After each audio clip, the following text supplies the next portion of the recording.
इंसान के पेट में जाता है वो मल बन जाता है।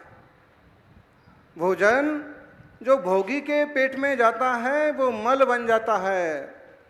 भोजन जो योगी के पेट में जाता है मोक्ष फल बन जाता है। भगवान जिनेश्वर ने दीक्षा ग्रहण की। दीक्षा ग्रहण करने के बाद दुनिया को एक पहला मौका मिलता है कि तीर्थंकर के हाथ में, मुनिराज के हाथ में ग्रास रख पाए। प्रभु नेमिनाथ भी निकले। आदिनाथ स्वामी से जो दान की परंपरा शुरू हुई, श्रेयांस ने जो दान तीर्थ की स्थापना की, वो निरंतर वर्धमान होती हुई नेमिनाथ स्वामी के काल तक भी पहुंची। नेमिनाथ स्वामी इतने शक्तिशाली थे कि उन्हें जरूरत नहीं थी आहार करें, लेकिन उन्हें पता था दान तीर्थ का प्रवर्तन भी जरूरी है। किसी श्रावक के निमित्त से दान तीर्थ का प्रवर्तन होगा, उसके बाद केवल ज्ञान के बाद धर्म तीर्थ का प्रवर्तन होगा। सौभाग्यशाली हैं वो श्रावक जो धर्म तीर्थ का प्रवर्तन करने वाले मुनिराजों की अंजुलि में ग्रास रखने का सौभाग्य पाते।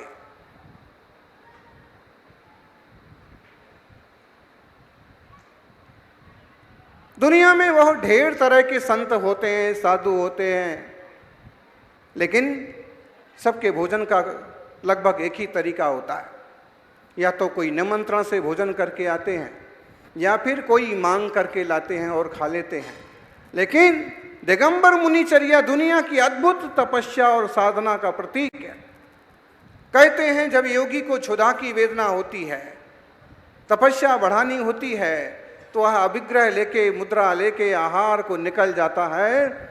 जहाँ योग्य विधि मिले, योग्य रीति नीति से आहार मिले, शुद्ध श्रावक हों, जिनका खान पान शुद्ध हो, खानदान शुद्ध हो और प्रतिग्रहण कर रहे हों, हे स्वामी नमोस्तु बोलो। पूरा नगर बुलाता है, सम्राट बुलाते हैं, मंत्री बुलाते हैं, सेठ साहूकार बुलाते हैं, लेकिन कहाँ जाएंगे?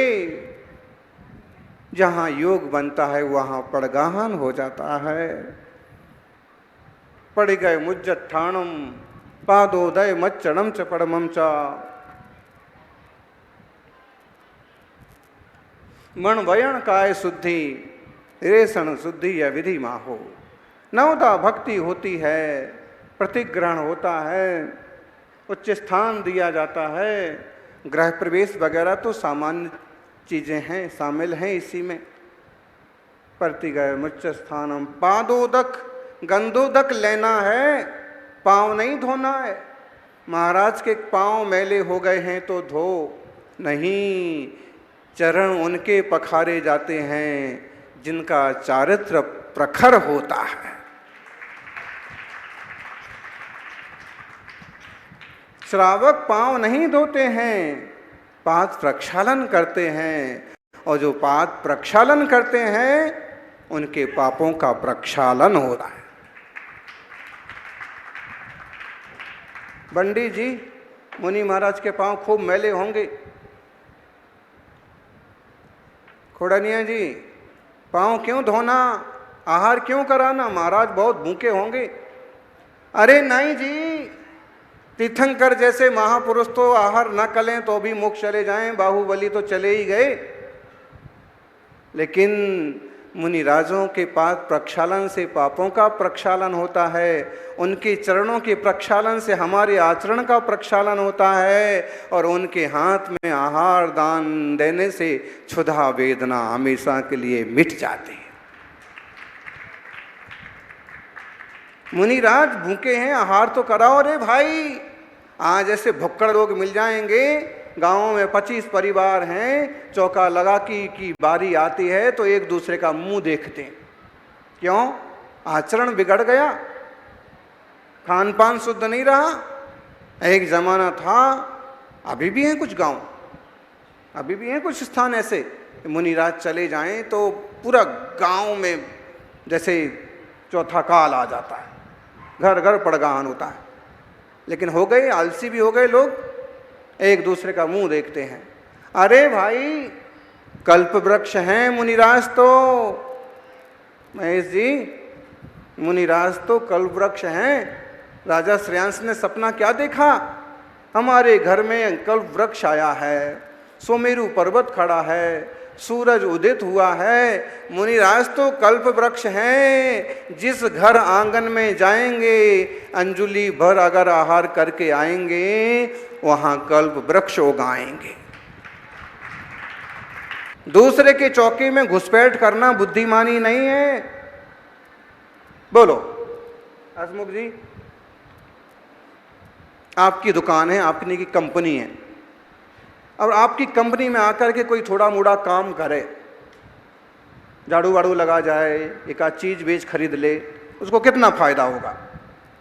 जितना आप दोगे, 100 रुपये, 200 रुपये, 500, 1000, जिस वेतन में रखोगे, कितना फायदा होगा?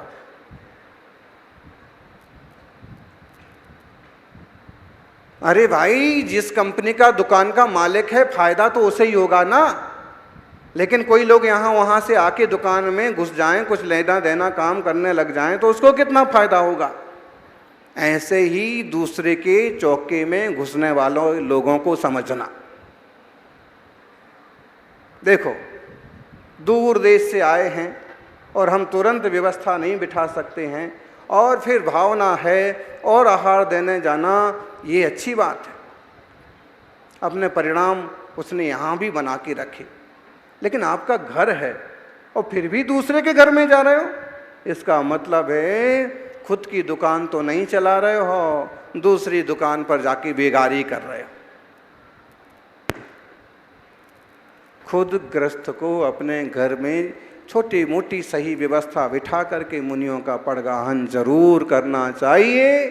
कुंद कुंद जैसे आचार्य लिखते हैं, दानम पूया मुखम सावय सम्मो न साव्या तेण बिना। श्रावक का धर्म क्या है पंडित जी? दान और पूजा, इसके बिना बोली श्रावक नहीं। और झाण जैनम मुखम, मुनिराज को जंजाल में मत लगाइए। महाराज जी ये काम कर दो, आप मंच पर बैठ जाओगे तो बोली अच्छी चली जाएगी। महाराज जी को फिजूल के काम में मत लगाइए। झाणम जर्णम मुखम,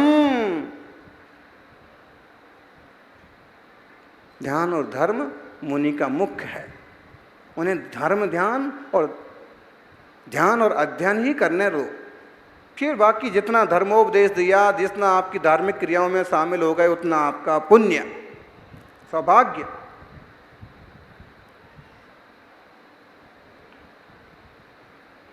एक जगह के लोग चतुर्मास के निमित्त के लिए निवेदन करने आए, तो साथ के एक महाराज जी ने उनको कहा, इतना आग्रह क्यों कर रहे हो? बोले हमारे काम अधूरे पड़े हैं, मंदिर अधूरा पड़ा है, धर्मशाला अधूरी पड़ी है। महाराज जी ने कहा, जब सब अधूरा पड़ा है तो चतुर्मास करके क्या करोगे? तो बोले चतुर्मास होगा तो सब पूरा हो जाएगा। और महाराज जी केवल धर्म ध्यान में ही लीन रहे और ये सब पूरा ना हुआ तो? बोले ऐसे महाराज जी नहीं चाहिए। गृहस्थों, धर्मायतनों की निर्माण में मुनियों की उपस्थिति पर्याप्त है, उनसे आकांक्षाएं मत रखो। आ जाएंगे सच्चे साधक तो उनके बैठने से ही सारी चीजें हो जाएंगी, लेकिन हिसाब किताब बना के मत चलो। सेवा करो, मेवा मिलेगा। जबकि सम्य दृष्टि तो ये कहता है, सभी बोलो, मेवा मळे। गाओ ईडर वालों।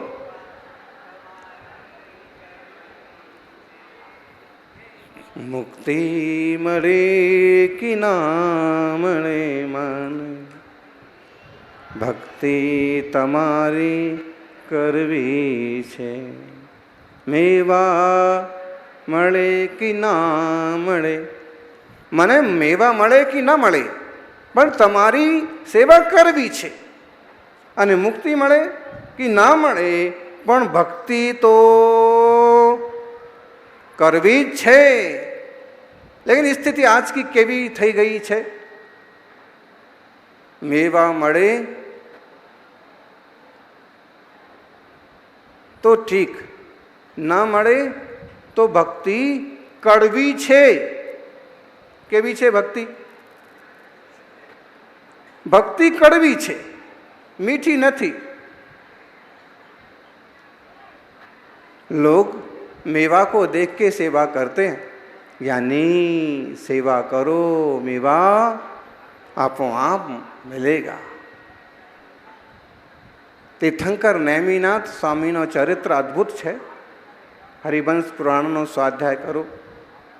अद्भुत त्याजी अद्भुत क्षमता अद्भुत साधनानो पिंड है नेमिनाथनो जीवन।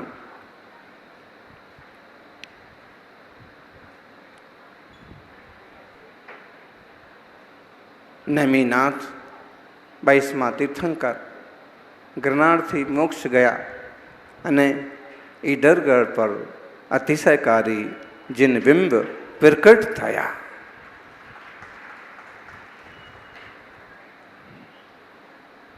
आपणो केवो सौभाग्य है। आ ऊंचा डोंगर पर आटलो मोटो पंच कल्याणक प्रतिष्ठा महोत्सव, राजा महाराजाओं के लिए भी असंभव, राजा महाराजाओं माटे असंभव बात है। आटलो मोटो महोत्सव पंच कल्याणक प्रतिष्ठा महोत्सव और गर्भ जन्म दीक्षा कल्याणक, और दीक्षा कल्याणक के बाद आज दान तीर्थ का प्रवर्तन, आहार चर्या, मुनिराज की सेवा, जैन धर्म की सेवा है। जो लोग कहते मुनि नहीं होते हैं वो आलसी लोग, सेवा ही ना करना पड़ेगी। शास्त्रों में तो कहीं नहीं लिखा है कि पंचम काल में मुनि नहीं होते। और इस तरह शास्त्र विरुद्ध बात बोलने वाला व्यक्ति सम्यक दृष्टि हो सकता है क्या? थई सके छे सम्यक दृष्टि नथी, प्रत्यक्ष मिथ्या दृष्टि छे। आत्म साधना करनारे मुनिराज आहे वर्तमान में उपलब्ध है। वेद विज्ञानी मुनिराज, तत्वज्ञानी साधु, और जैसे तीर्थंकर नैमी आहार को गए, पड़गाहन हुआ, आहार चर्या हुई। शरीर के पोषण के लिए आहार नहीं होता है, तपस्या बढ़ाने के लिए आहार होता है, भैया वृत्ति के लिए आहार होता है, आवश्यकों का पालन करने के लिए आहार होता है, देह की स्थिरता बनी रहे इसलिए आहार होता है। और ये आहार श्रावकों को जरूर देना चाहिए। आहारम परमौषधम, सबसे बढ़िया औषध आहार है। आहार दान सबसे बड़ा दान है। इसलिए कभी भी अवसर मिले, मौका मिले, खुद के घर में पड़गाहन करो। खुद सक्षम नहीं है, सहयोगी नहीं है, तो भले दूसरे के यहाँ जाकर के सहयोग करो, आहार दो, लेकिन आहार दान तो बोलो। गौर क्या करेंगे आप? मुनि महाराज आपसे पैसा लेने वाले हैं नहीं, गाड़ी में बैठने वाले हैं नहीं, आपके घर में रुकने वाले हैं नहीं, आपसे कुछ सहारा लेके बाल कटवाने वाले हैं नहीं। वो तो केस लॉन्च करते हैं, छुल्लक जी भी केस लॉन्च करते हैं। आप और क्या करेंगे? ज़्यादा से ज़्यादा पद विहार में शामिल हो जाएंगे और अपनी वस्तु देने का योग बने तो ज़्यादा से ज़्यादा आहार दान कर पाएंगे। तपस्वी सम्राट कहते थे, भाई अरहंत बनो, अरहंत बन जाइए, संसार के जंजाल से निपट जाओगे। आज दोपहर को होंगे केवल ज्ञान कल्याणक। अरहंत नहीं बन सकते तो संत बनो, और संत नहीं बन सकते तो संत के हाथ में ग्रास रखने के लायक तो जरूर बनो। संतोषी तो बन ही जाओ। सभी का जीवन मंगलमय हो, यह आहार दान की परंपरा, अभय दान, शास्त्र दान की परंपरा, आवास दान की परंपरा निरंतर चलती रहे। गांधी जी सब प्रकार के दान में शामिल होते हैं। आज संघ की सेवा में 10 से ज़्यादा परिवार जुड़े हुए हैं। तपस्वी सम्राट के साथ में 4 परिवार निरंतर जुड़े रहे और आज भी 10 से ज़्यादा परिवार संघ सेवा में समर्पित हैं, उपस्थित हैं। निश्चित रूप से भाग्यशाली जीव हैं और ऐसे सब लोग भाग्य बनाएं कि राह चलते सेवा कर पाएं, न कर पाएं। नगर में साधु आए तो अपने घर में पड़गाहान होना ही चाहिए। जय धर्म तीर्थ दान तीर्थ निरंतर चलता रहे, जिन शासन हमेशा वर्धमान हो, यही मंगल भावना। मुनिराज चलते फिरते सिद्ध हैं, कल वेद विज्ञान के बल पर रत्नत्रयधारी मुनिराज सिद्ध हो जाएंगे। आगामी 24 के समय ये भी कहीं न कहीं मोक्ष पाएंगे। आप भी इनके साथी बन जाएंगे, सहयोगी और सेवक बन जाएंगे, तत्व ज्ञान पाएंगे तो प्रत्येक जीव एक दिन सिद्धों की श्रेणी में शामिल हो जाएंगे। जय बोलिए।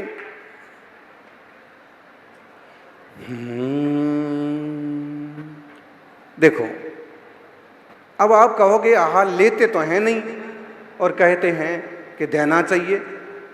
अरे भाई, इसके भी कुछ नियम होते हैं। किसी मांसाहारी की, शराबी, कबाबी, व्यसनी से तो आहार नहीं ले लेंगे ना। रत्नत्रय जिनका शुद्ध है उनको आहार देने वाला भी तो कुछ तो शुद्ध हो, सम्यक दृष्टि हो, वेद विज्ञानी हो, विवेकी हो, शाकाहारी हो, निर्व्यसनी हो, रात में न खाता हो, सप्त व्यसन में न पड़ा हो, अभक्ष ना खाता हो। जिसके नियम हो वही आहार देने का पात्र है। और नवदा भक्ति भी आती हो, लो महाराज आहार कर लो, ऐसे तो नहीं होता है जिन शासन में। नवदा भक्ति, नवदा भक्ति, पहली भक्ति कौन सी है? प्रतिग्रहण पड़गाहन। दूसरी भक्ति कौन सी है? बोलो बोलो, कोई नहीं बोल रहा। उच्च स्थान देना, घर में ले जाना और ऊंची चौकी पर बिठाना। तीसरा पादोदक, पाँव का पूजन करना, उदक गंधोदक बनाना, उसको माथे पर चढ़ाना। चौथा अर्चना, पूजना करना, अष्ट द्रव्य से, अर्घ से पूजन करना। सतपात्रों की पूजा करना चाहिए। जय बोलिए नेमिनाथ भगवान की।